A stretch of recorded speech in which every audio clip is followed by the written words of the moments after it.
welcome back to our channel. Ayan, for today's vlog ay magluluto tayo ng pork menudo, my own version. Ayan, so i-ready na po natin ang ating mga kailangan. Nagsalang na po ako dito ng kawali na may konting oil. Isasutay na po natin ang ating onion. Hintayin lamang po natin na maging transparent ito, tsaka natin isunod ang bawang. Ayan, isutay lamang natin ito mga mare hanggang sa magkaroon ng golden brown or toasted texture ang bawang. At syempre po mga mare ay kapag lumabas na ang aroma nito. Halo-haloin lamang natin ito mga mare para sa ganun ay iwas na masunog ang ating bawang at ang ating sibuyas.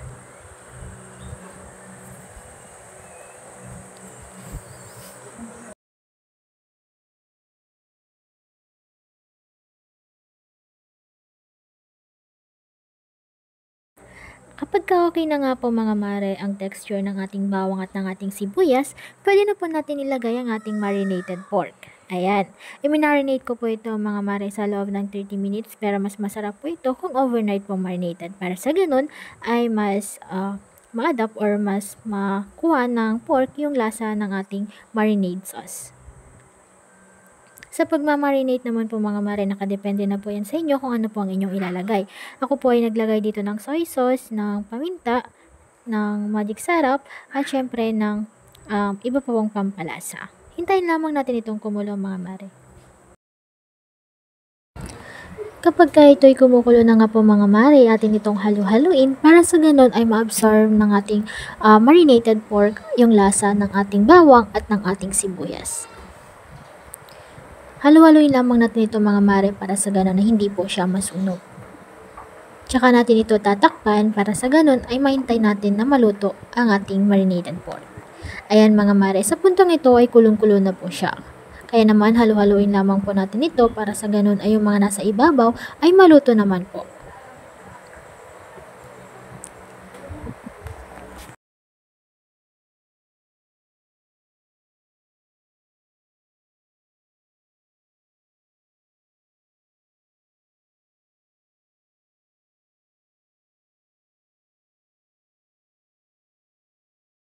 Ayan, dahil kumukulo na po mga mare ang ating pork menudo, maglalagay naman tayo dito ng pork cubes. 2 pork cubes po ang aking ginamit mga mare para sa ganun ay mas malasa at mas malinamnam ang ating pork menudo. Pagkatapos nga po niyan mga mare, maglalagay din po tayo ng bay leaves. Tumutulong po ito mga mare para sa ganun ay mas bumango at mas magiging masarap ang ating pork menudo.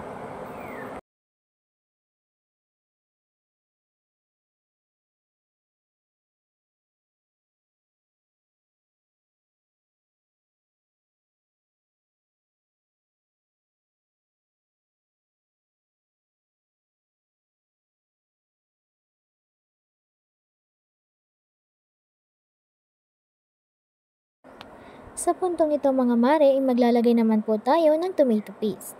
Makakatulong po ang tomato paste para sa ganun ay mas maging matingkad ang kulay ng ating pork menudo.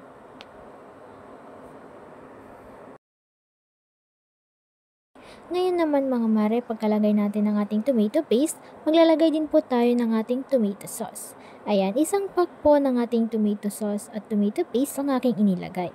Para sa ganun ay mas malinamnam at mas masarap ang ating nilulutong pork menudo. Pagkatapos nga po niyan mga mare ay halu-haluin lamang natin ito para sa ganun ay ma-absorb ng ating pork yung ating tomato paste at tomato sauce.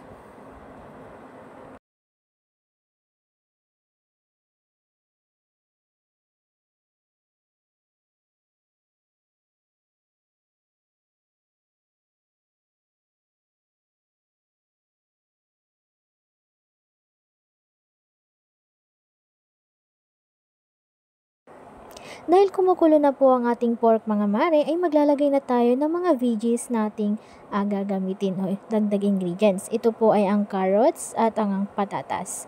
Ayan, hiniwa ko lamang po yan mga mare ng cube size. Tsaka natin ito inilagay sa ating pork menudo. Hindi ko na po siya sinutay mga mare dahil mas lalambot pa naman po ito dahil papalambutin pa rin po natin yung ating pork. Ayan. Halu-haluin lamang natin mga mare para sa ganun ay masigurado natin na maluto lahat yung ating mga inilagay na veggies para sa ganun ay hindi po ito matigas kapag atin po itong kakainin mamaya. Pagkatapos nga po niyan mga mare, ay maglalagay rin po tayo ng green peas. Tinanggal ko lamang po yung kanyang sabaw at ayan po, isang can po ng green peas ang ating gagamitin para sa ating pork menudo mga mare. Pagkatapos nga po niyan mga mare, maglalagay rin tayo ng liver spread. Ayan.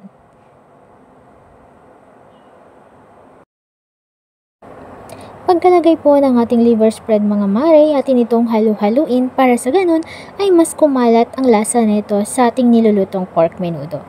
Ang liver spread po mga mare ay magdadagdag ng lasa at linamnam sa ating pork menudo.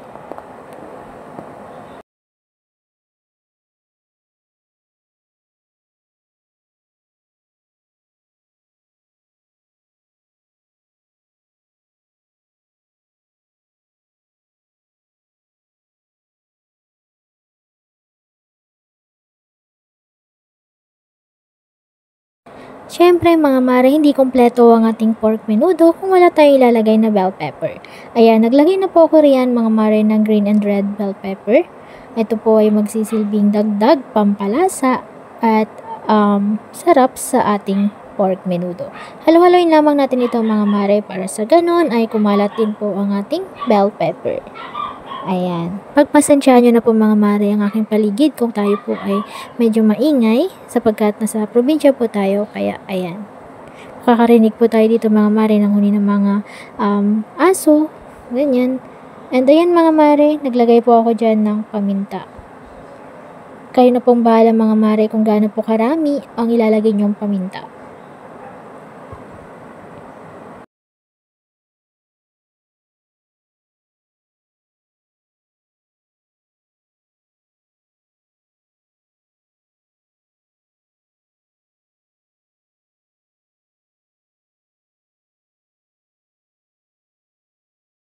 Dahil kulong-kulo na po ang ating pork menudo mga mare, ay halu-haluin po natin ito para sa ganun po ay maiwasan nating masunog ang ilalim. Dahil kapag nasunog po ito mga mare ay magbibigay po ito ng sunog na lasa sa ating pork menudo na hindi kaaya-aya kapag tayo tumikim o inulam natin ito. Kaya naman ayan mga mare, halu-haluin lang natin ito para sa ganun ay ma-absorb ng ating pork menudo yung mga pampalasang ating inilagay. And ayan mga mare, medyo okay na po yan at hintayin lamang po natin na mas kumulo pa po ng maayos ito, tsaka natin ito hanguin.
Sa puntong ito mga mare ay okay na po at luto na po ang ating pork menudo. Ayan, kaya ano pang inaantay natin mga mare?